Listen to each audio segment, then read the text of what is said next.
AP కొత్త డీజీపీగా హరీష్ కుమార్ గుప్తా గారు నియమితులయ్యారు. హరీష్ కుమార్ గుప్తా గారిని నియమిస్తూ ప్రభుత్వం నిన్ననే ఉత్తర్వులు జారీ చేసింది.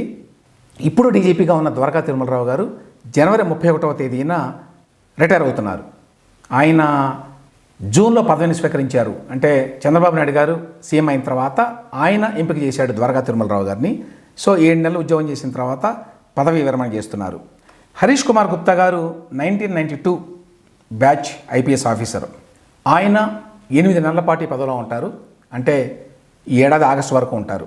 హరీష్ కుమార్ గుప్తా గారు జమ్మూ కాశ్మీర్ రాష్ట్రానికి చెందినవారు. ఆయన గతంలో కూడా కొంతకాలం పాటు డీజీపీగా ఉన్నారు.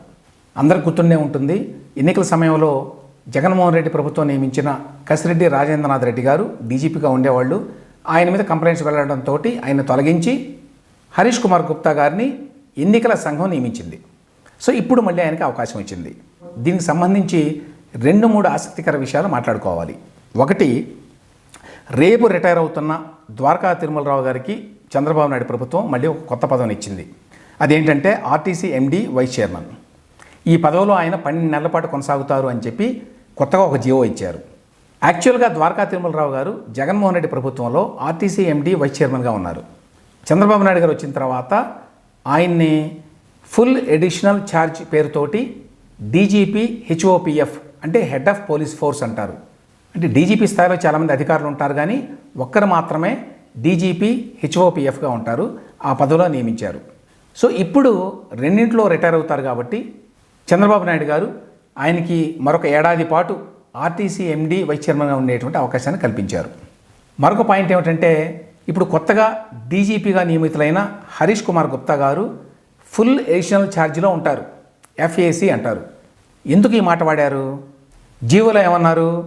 హరీష్ కుమార్ గుప్తా గారు is placed in full additional charge of the post of director general of police HOPF అన్నారు. ఫుల్ ఎడిషనల్ ఛార్జ్ అని ఎందుకన్నారు? ఇది ఎడిషనల్ ఛార్జ్ అన్నమాట, అసలు ఛార్జ్ కాదు. గతంలో జగన్మోహన్ రెడ్డి ప్రభుత్వంలో కూడా కసిరెడ్డి రాజేంద్రనాథ్ రెడ్డి గారు ఫుల్ ఎడిషనల్ ఛార్జ్లోనే ఉన్నారు డీజీపీగా. అంటే ఫుల్ ఫ్లెడ్జ్డ్ పదవి కాదు అది, ఇన్ఛార్జి అన్నట్టుగా అనమాట. ఇన్ఛార్జిగానే 3 ఏళ్ళు గడిపారనుకోండి. జగన్మోహన్ రెడ్డి ఉన్నంతకాలము ఆయన డీజీపీగానే ఉన్నాడు. ఎందుకు జగన్మోహన్ రెడ్డి ఆ విధంగా చేశాడు? ఇప్పుడు చంద్రబాబు నాయుడు గారు ఎందుకు ఈ విధంగా హరీష్ కుమార్ గుప్తాని ఫుల్ ఎడిషనల్ ఛార్జ్ కింద పెట్టారు? ఎందుకు అంటే, యాక్చువల్గా డీజీపీ అపాయింట్మెంట్కి సంబంధించి యూపీఎస్సీ నిబంధనలు ఉన్నాయి, అలాగే సుప్రీంకోర్టు ఇచ్చినటువంటి గైడ్ లైన్స్ ఉన్నాయి. వాటి ప్రకారం డీజీపీ నియమించాలి అంటే 3 నెలల ముందుగానే ఒక లిస్ట్ ఆఫ్ నేమ్స్ పంపించాలి సీనియారిటీ ప్రకారం. అందులో నుంచి 3 పేర్లను ఎంపిక చేసి యూపీఎస్సీ వారు రాష్ట్ర ప్రభుత్వానికి పంపిస్తారు. ఆ 3 పేర్ల నుంచి ఒక పేరుని ఎంపిక చేసుకోవాలి. ఒకవేళ తాము నియమిద్దాము అనుకున్న వ్యక్తికి సీనియారిటీ లేదనుకోండి, అసలు ఆ లిస్టులో ఆ పేరే ఉండదు. అందువల్లనే జగన్మోహన్ రెడ్డి యూపీఎస్సీ ద్వారా నియామకం చేయాల. రాజేంద్రనాథ్ రెడ్డి గారు చాలా జూనియర్, ఆయన 7వ స్థానంలోనో 8వ స్థానంలోనో ఉన్నాడు అప్పట్లో. అందువల్ల ఇన్ఛార్జి పేరుతోటి నియమించాడు ఆయన్ని. అలా పబ్బం గడుపుకున్నాడు. ఇప్పుడు చంద్రబాబు నాయుడు గారికి కూడా యూపీఎస్సీకి పేర్లు పంపించాల. ఎందుకంటే యాక్చువల్గా సీనియారిటీ ప్రకారం అయితే మాదిరెడ్డి ప్రతాప్ గారు 1991 బ్యాచ్, వేరాజ్ హరీష్ కుమార్ గుప్తా గారు 1992 బ్యాచ్. అందువల్ల ఇన్ఛార్జి పేరుతోటి హరీష్ కుమార్ గుప్తా గారు నియమించారు. ఇన్ఛార్జి పేరుతోనే ఆయన కొనసాగుతాడు ఆయన ఉన్నంతకాలము. ఇదంతా ఏమిటంటే యూపీఎస్సీ నిబంధనల్ని ఓవర్కమ్ చేయడం అన్నమాట, దొడ్డిదోవ ఇంకో రకంగా చెప్పాలి అంటే. ఇక ఇందులో ఇంకొక ఆసక్తికరమైన అంశం ఏంటంటే, ఏబీ వెంకటేశ్వరరావు గారి సంగతి అందరికీ తెలుసు. ఆయన 1989 బ్యాచ్ ఐపీఎస్ ఆఫీసర్. అంటే ద్వారకా తిరుమలరావు గారి బ్యాచ్మేట్. ద్వారకా తిరుమలరావు గారు డీజీపీ అయ్యారు, ఏబీ రావు గారు అవ్వలేకపోయారు. ఎందుకని? జగన్మోహన్ రెడ్డి ప్రభుత్వం ఆయన సస్పెన్షన్లో ఉంచింది కాబట్టి 4 ఏళ్ల పాటు. ఆ తర్వాత మే 31వ తేదీన ఆయన రిటైర్ అయ్యాడు. కొత్త ప్రభుత్వం వచ్చిన తర్వాత ఆయన పదవిలో లేడు. ఆ రకంగా అవకాశాన్ని కోల్పోయాడు.